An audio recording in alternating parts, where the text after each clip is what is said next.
So it's Wednesday, January 28th, and I am here at the Capitol building in Indianapolis for the annual ACLU of Indiana's LGBTQ Day event.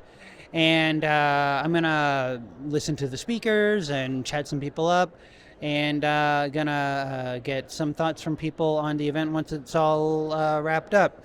I'm not going to be recording the speakers. I don't want to steal from the ACLU's official recording, but the ACLU of Indiana does look like they've got their own cameras set up, so you can find the videos of the speakers, I'm sure, from their website later on.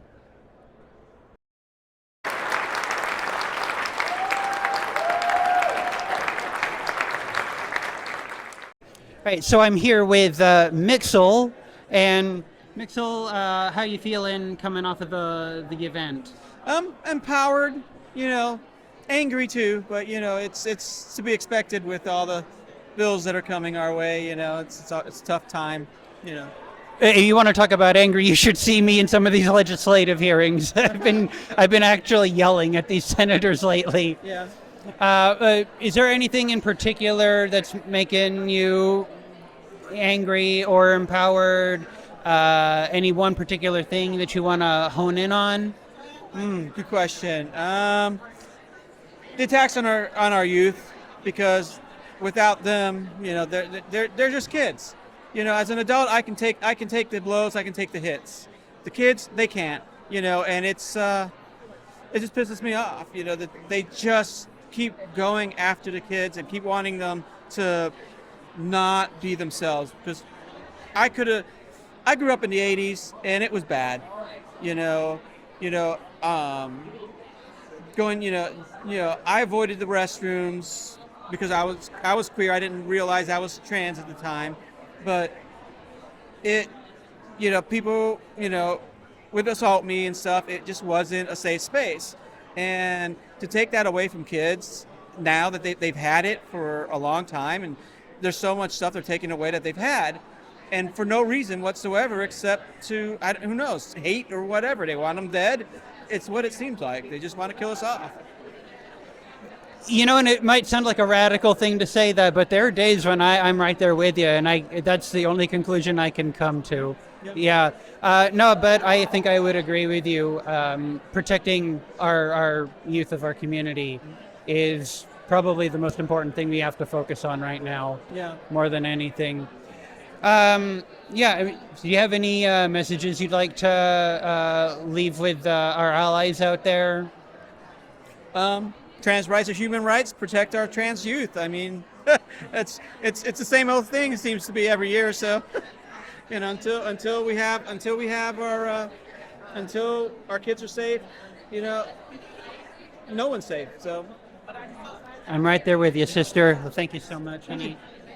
Lovely to talk with you. All right, so I'm here with Ken from the Gecko organization. And Ken, why don't you tell me, how are you feeling after the event? What are you taking away from it? So a tremendous sense of community, a lot of mutual support.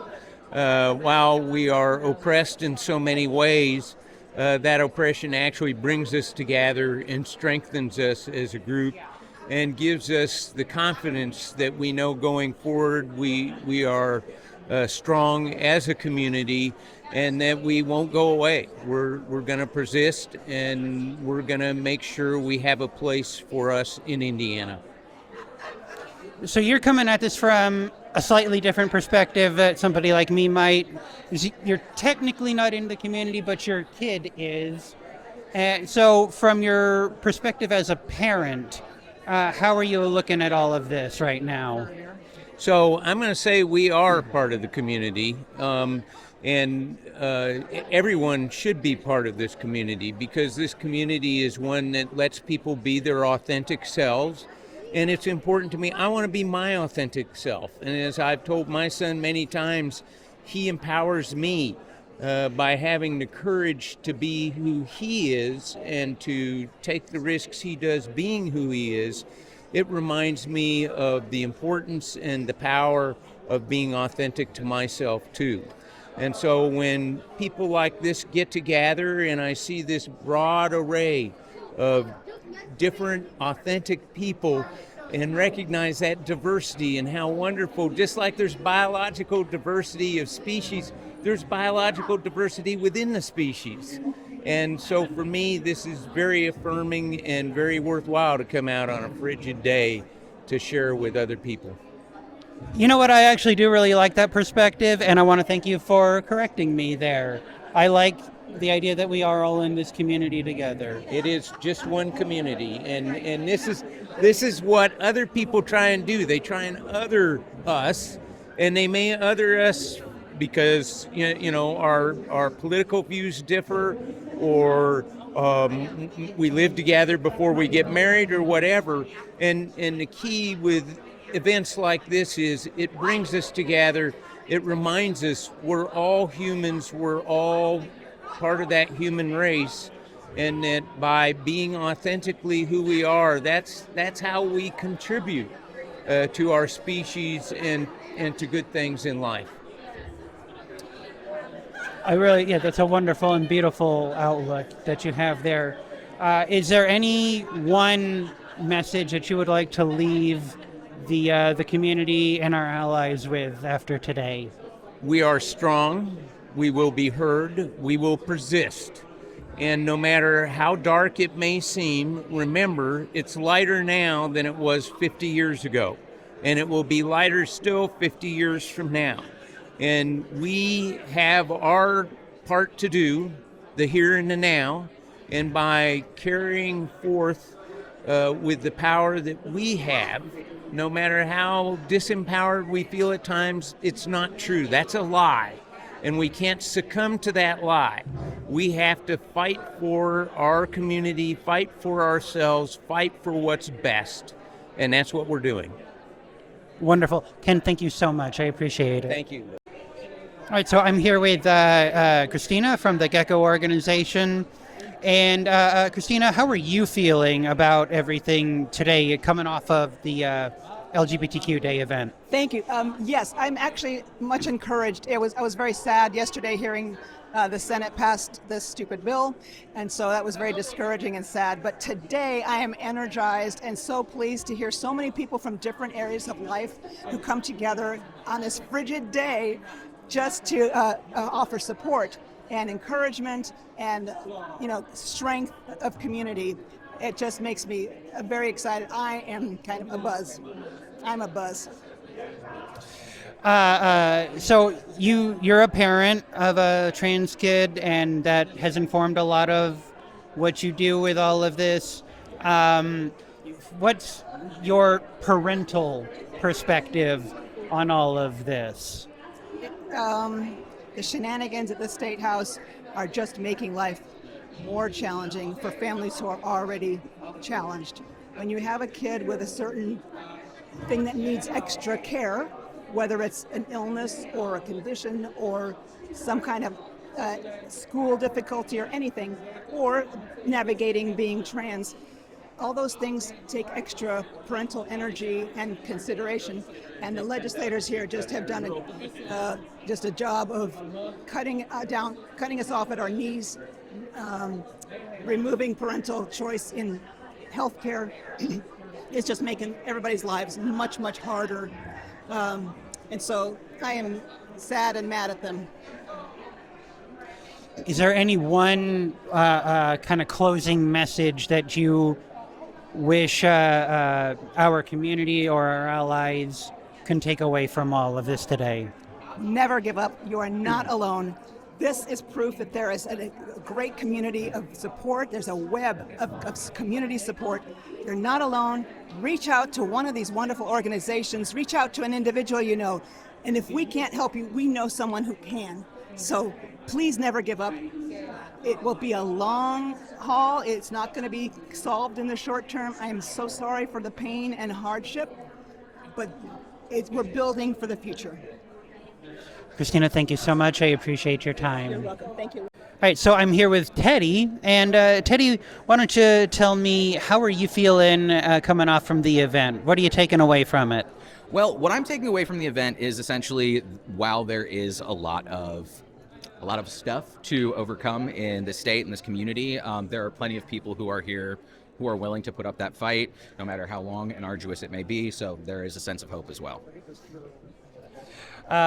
Is there any one thing in particular that's given you that sense of hope, or is it a little more generalized? To be honest, I really found the last speaker, when we had the faith leaders come up, hearing her, and myself not being a religious person, hearing her speak about the religious community essentially wanting to hold strong to their faith, that the teachings of Jesus are that you should love your neighbor as yourself, and that all people are right as they are. That was really beautiful. Yeah. Rumor has it as Jesus was a liberal. Some might even say progressive. Who knows?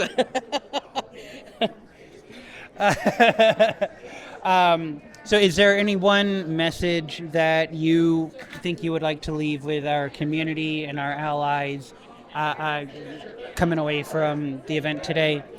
Yeah, I think that, no matter what sort of political, social challenges we face, we have always existed and we always will.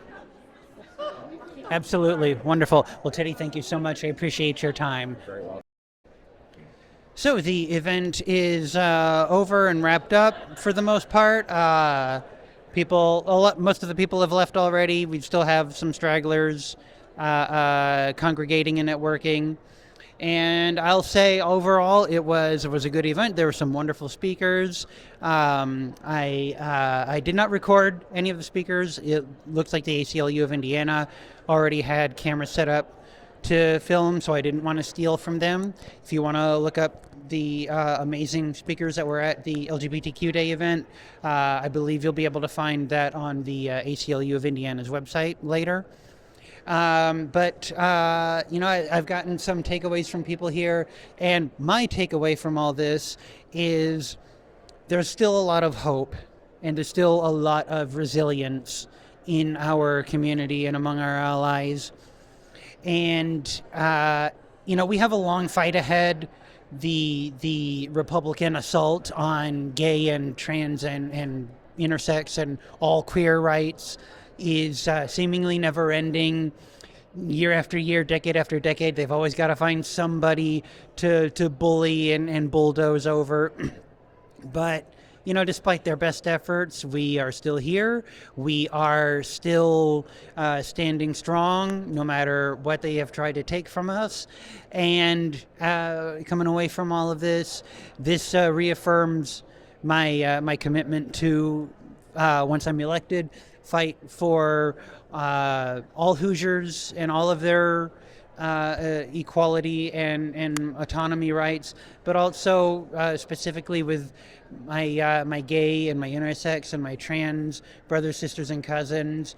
I promise you I'm going to do everything that I can to fight to uphold marriage equality, bodily autonomy, the right to self-expression, and everything that makes us this wonderful rainbow tapestry that we are.